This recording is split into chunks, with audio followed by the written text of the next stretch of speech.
नेपालमा सबैजसो नेताहरू भाषण धेरै गर्छन् तर काम कम गर्छन्। त्यही देशमा एकजना मेयर छन् जो सुट लगाएर होइन कोदालो बोकेर काम गर्छन्। एकजना नेता जो अफिसमा होइन खोल्सामा भेटिन्छन्। कतिपयले उनलाई पागल भन्छन् तर त्यही पागल मानिस आज हजारौँ मानिसलाई काम गर्न प्रेरित गरिरहेका छन्। आखिर को हुन् धरानका मेयर हर्क साम्पाङ र कसरी एक साधारण मानिस नेपालकै सबैभन्दा चर्चित नेतामध्ये एक बने? आउनुस् खोतलौं भित्री रहस्य। सामान्य परिवारमा हुर्किएका हर्क साम्पाङको जीवन सुरुदेखि नै सङ्घर्षले भरिएको थियो। उनको बाल्यकाल अरू धेरै नेपाली युवा जस्तै आर्थिक कठिनाइमा बित्यो। धरान जस्तो ठुलो सहरमा मानिसहरूले पानीका लागि घन्टौँ लाइन बस्नु पर्थ्यो। त्यही बेला हर्क साम्पाङको मनमा एउटा प्रश्न उठ्यो, किन हाम्रो सहरमा पानी छैन? यो प्रश्न बिस्तारै आन्दोलनमा बदल्यो।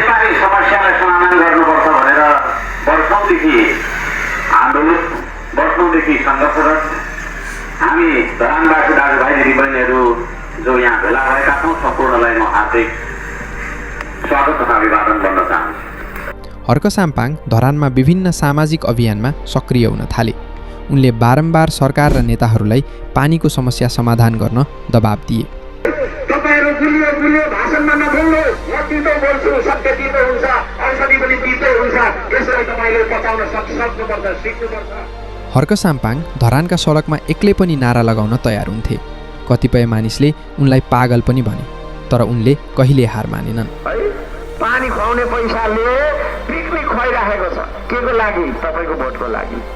हामीले यो खाने पानी जस्तो आधारभूत आवश्यकता नपाएको कारणले गर्दाखेरि सहुलियत महसुलमा, सहुलियत बिलमा तिर्न सक्ने गरी सस्तो बिलमा नपाएको कारणले गर्दाखेरि संविधानको धारा 35 को धारा 4 मा ग्यारेन्टी गरिएको स्वच्छ खानेपानी, पर्याप्त खानेपानी र सरसफाइमाथि सबैको पहुँच हुनेछ भन्ने जुन हामीलाई संविधानले दिएको अधिकार छ, त्यो अधिकार नपाएको कारणले गर्दाखेरि आज हामी यहाँ धरान नगरपालिकाको अगाडि आएर चिज चाल्नुपर्ने आवश्यकता परेको कारणले हामी यहाँ फेला भएको उहाँहरूले हामी जानकारी गराउन चाहन्छु। 2079 सालको स्थानीय तह चुनाव आउँदा हर्क साम्पाङले अप्रत्याशित निर्णय गरे। उनले घोषणा गरे उनी धरानको मेयरमा चुनाव लड्नेछन्। गतिविधिलाई संरक्षण गर्ने र अपराधलाई तपाईको चाहिँ प्रेरित गरेर प्रोत्साहन गरेर हिँड्ने यी राजनीतिक दलहरूलाई, यी राजनीतिक दलहरू नभएर तपाईको हामीले अपराधीहरूको गिरोह भनेर चिन्न सक्नुपर्छ। अब तपाईँ हामीले यिनीहरूलाई दण्डित गर्न सक्नुपर्छ। यिनीहरूलाई दण्डित गर्ने तरिका भनेको यस चुनावमा हराएर। तर उनको पछाडि कुनै ठुलो पार्टी थिएन, न त ठुलो बजेट, तर उसँग एउटा चिज थियो, जनताको विश्वास। उनको चुनावी अभियान एकदमै फरक थियो। ठुला र्याली, महँगा पोस्टर वा ठुला भाषण थिएनन्, बरु सामान्य मानिसहरू उनको वरिपरि जुट्न थाले।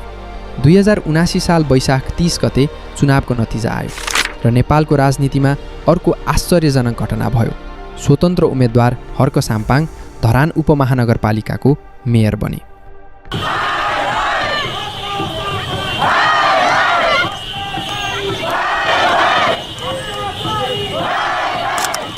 यो पुराना राजनीतिक दलहरूका लागि ठूलो झट्का थियो।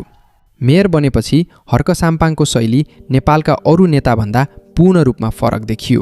उनी कार्यालयमा मात्र बस्ने मेयर थिएनन्, बरु उनी आफै कोदालो बोकेर काममा निस्किन्थे। धरानको सबैभन्दा ठूलो समस्या पानी समाधान गर्न उनले सुरु गरे खानेपानी अभियान।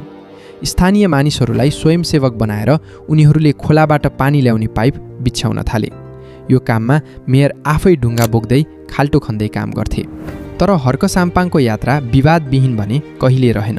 कहिलेकाहीँ उनको बोली कडा हुने गरेको छ। कोही कुरो तपाईको चाहिँ हामीबाट फुटेर खानु मात्रै जानेको छन् हाम्रा नेता भनाउँदाहरूले है, चोर गदाहरूले।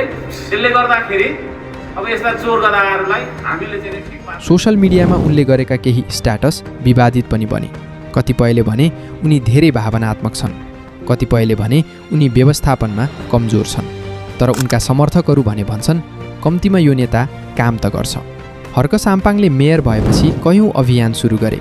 धरानमा रुख रोप्ने अभियान, सफा सहर अभियान र सबैभन्दा महत्त्वपूर्ण पानी ल्याउने अभियान। उनको नेतृत्वमा सयौँ स्वयंसेवक काममा जुटे।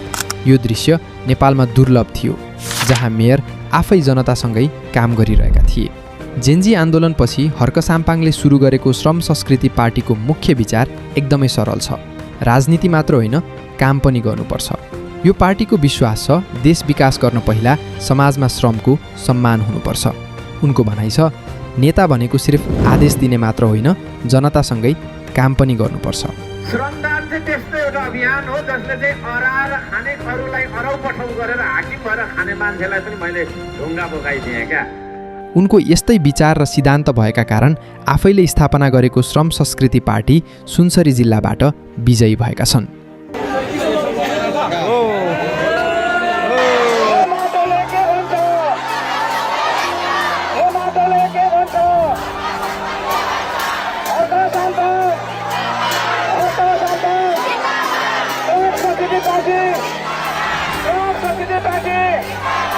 अब प्रश्न यो छ, के श्रम संस्कृति पार्टी नेपालको राजनीतिमा नयाँ परिवर्तन ल्याउन सक्छ? यसको उत्तर समयले दिनेछ।